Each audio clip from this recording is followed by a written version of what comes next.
Hi everyone. For those that don't know me, my name is Ronak Samani, and I am a technical engineer here at Maxon UK and Ireland. Today, I will be explaining to you Maxon motor datasheets. Analyzing data is generally just a challenging task, especially when it comes down to datasheets that can contain a lot of information, a lot of compact information, in one place. With Maxon motor datasheets, it's easy to think of the information in two different aspects. One relating to the mechanical aspects of the motor, and the second to the performance. This video will be a two-part series, and in this episode, I will provide you with an overview of the mechanical related data. So you'll see in front of you two Maxon motor datasheets. One that relates to the Maxon brushed DC motor, and the second that relates to the Maxon brushless EC motor.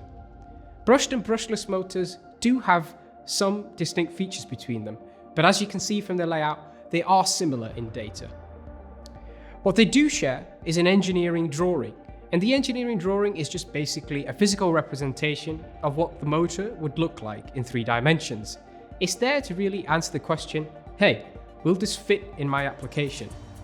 Motors are generally used with other drive elements in combination and will be part of a top-level or sub-level system within an application.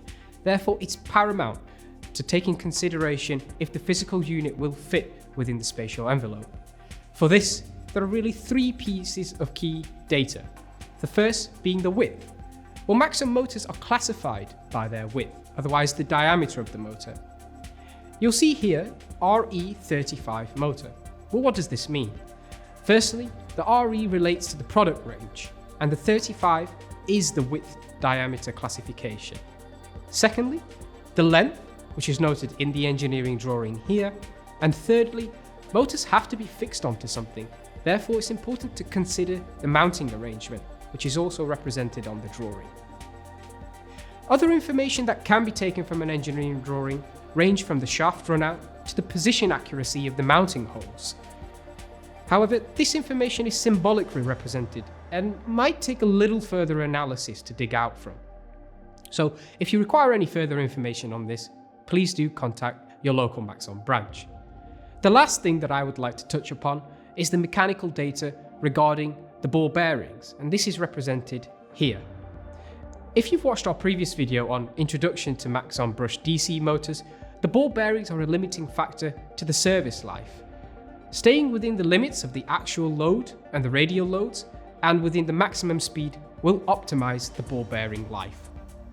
So we covered the mechanical interface of the motor, how it would mount and how it would fit. But the electrical interface is also of considerations. How the cable will be orientated in the application, and also how the cables will route to the motor. For Maxon DC brush motors, this is a simple case and not listed in the datasheet. The terminal tabs just require 2 motor connections. For the brushless motor, however, it's a little bit more involved. Brushless motors are 3-phase windings. The motor connection data is presented here on the brushless datasheet. As you'll see, the pinouts for the motor connections and for the hall sensor connections. Hopefully now you have all the information to analyze Maxon motor datasheets. If you require a datasheet, please head over to the eShop website where you'll be able to find the datasheets regarding a part number in the download sections, or please access our online catalogue. Thank you for watching.